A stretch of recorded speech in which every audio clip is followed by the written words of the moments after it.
Hi everyone! This week we're working on chemical reactions, which is exciting because bonds are breaking, new bonds are forming.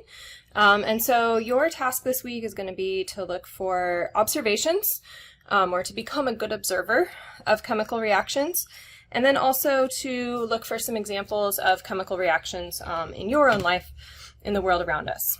All right, so we've got our chemicals and equipment. I'll show you those in a second here. And always it's very important to know what our safety and waste things are going on. Make sure you follow safety and disposal directions on any labels of any chemicals you use. Rinse your hands well with water after using them, and any foods that we're using, don't taste or eat any of them. Today's experiment, we've collected some of the things that we're going to need. You can use a lighter or a stove or a grill for one of your reactions. You will also be using 3% hydrogen peroxide and a banana. We'll be using this again in a later experiment.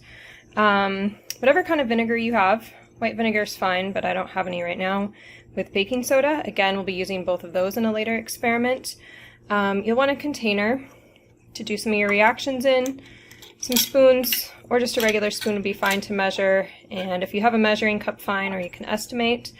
An egg, or just some little fragments of an eggshell. And then something rusty. I have a pan here, but you could go find a rusty nail. So moving on to the next page. Each table is going to have its own set of directions. So crucial piece of lab work, follow directions. I'll show you an example in a moment. And then there's some tips on observations here, some things to look for. Color, but be specific, all right? Bubbles, don't just say there's bubbles, but tell me some details about them. If you see a solid forming, I don't know that you're going to see that today, but these are some ways we would describe that. If you see some energy absorbed or given off, some ways you might note that. And then finally, especially if any of these change, so say you go from no color to a white color, or no color to a yellow color, you want to be noting changes in that, okay? You will be describing in words, you'll be describing by taking a picture, and then you're going to go to a website to learn about other reactions that maybe you couldn't see today. So here are the pictures that you'll be turning in. Today's experiment will be a combination of experiments that you do and experiments that you watch online. So anything that you do, you're going to upload a picture for. All right, so moving on to a reaction here. So for each page, read the directions. This says you need to find one of these in real life, and you can leave observations blank on the other one. So you have the option to observe the combustion of methane, which would be in your stove, oven, furnace, if you have natural gas anywhere where you live, or a combustion of propane.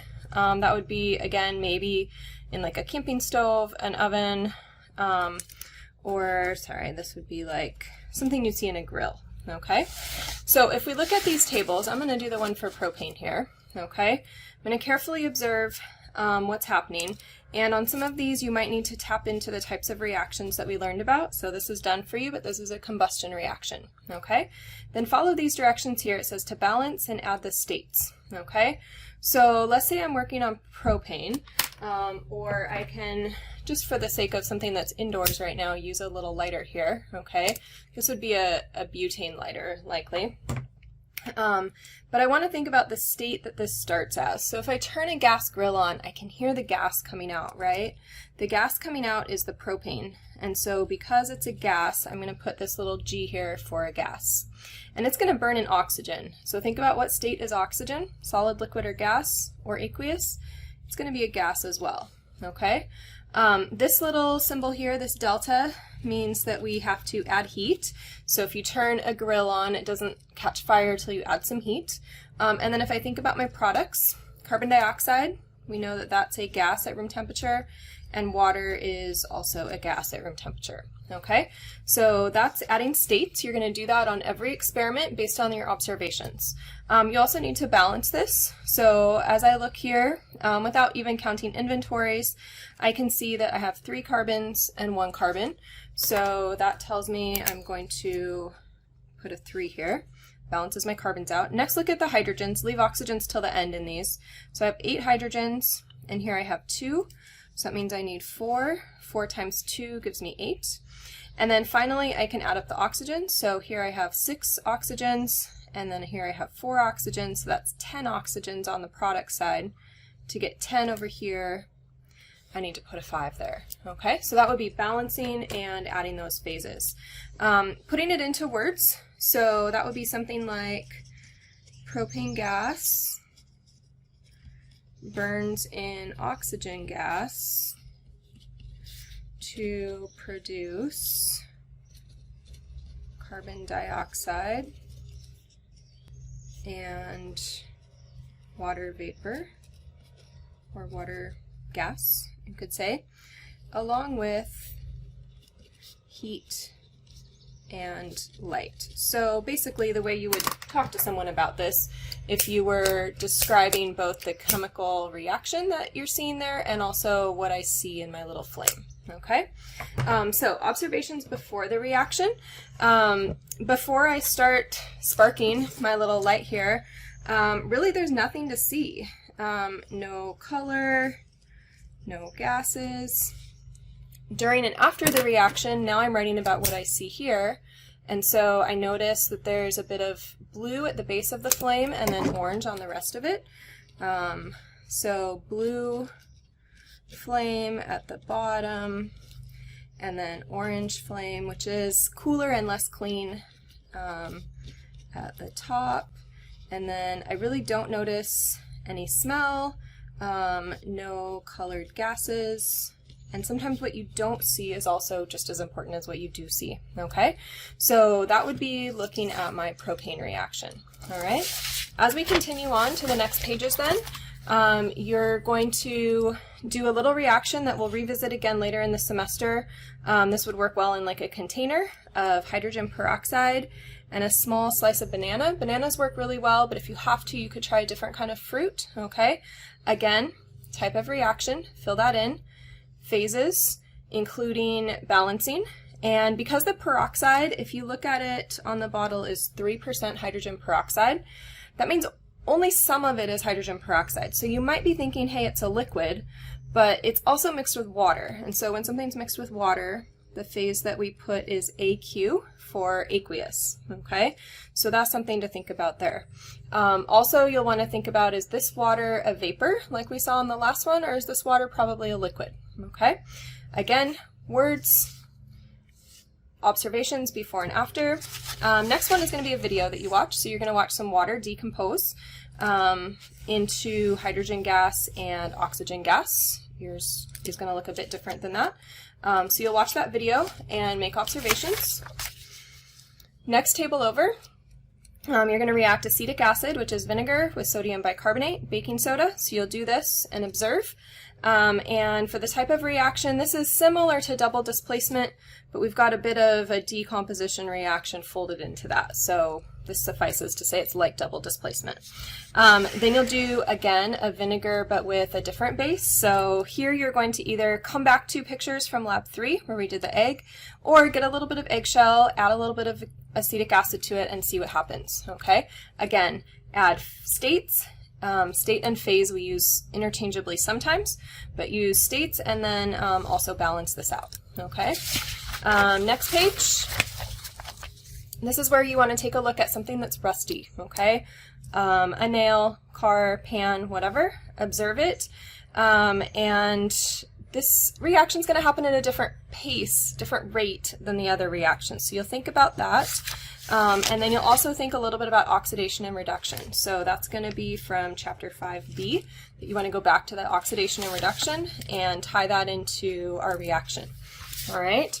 Similarly, you're going to watch a video for this one. Again, this is going to be some oxidation and reduction. So you will see that again at the bottom. I'm going to refer you back to chapter 5b to think about what was oxidized, what was reduced. Okay. Finally, on table 6, you're going to look at an infographic. There's an outstanding library of infographics, so I'll show you what that might look like. And on this table, you're going to find an infographic that includes a diagram of a chemical reaction. So that will be something turns into something else, is what you're going to be looking for in those infographics. You'll write the title. You'll show the chemical reaction here. You'll talk about what changes you notice in those structures, and then you'll write some interesting fact down. So this might take a little bit of looking, but let's just say the one I found is the chemistry of cow's milk. I like food, so I was kind of scrolling through some of the food infographics. So the chemistry of cow's milk, all right? And at the bottom, you're going to see a reaction that looks like this. If you go to the chemistry of cow's milk, you're going to have some serious drawing to do here. But what we're seeing here is what we call a disaccharide. So this is lactose. And I would need to complete this. There's some other hydroxyls, other alcohol groups on it. But this can, through fermentation, get broken down into lactic acid. So I'm just copying this off of what I found on the compound interest library here. Okay, copy carefully. So this is my lactic acid. Okay, so then as I go down to the next bit of the page here, what changes do you see in the structure of the products compared to the reactants? And so what I notice here is that this product ends up being smaller, and so the product is smaller, and I also notice that the rings are gone. Okay, so where I had rings before, now I've just got little chunks of carbon, this lactic acid. Okay, also I noticed that the product is an acid, which my initial compound was not an acid. So this is why milk goes sour, or why cheese and yogurt are a bit sour. Okay, and then you're going to jot down some interesting fact about your compound that you found. So let's see, I think it's interesting on here that droplets of fat in milk have a size of about 3 to 4 micrometers. And I'm like, hey, I've heard that before. So put it into your own words. Milk droplets are approximately 3 to 4 micrometers big. All right, and then a new vocabulary word. So as I look at this, maybe an emulsion might be a vocabulary word that I see on here. So milk is an emulsion, and an emulsion is going to be fat in water. So the two, but they stay mixed. So two compounds that stay mixed. All right.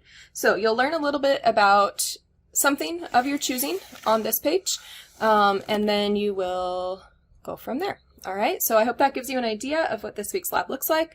I hope you have some fun doing some chemical reactions and kind of seeing how your content you've been learning comes to life around you.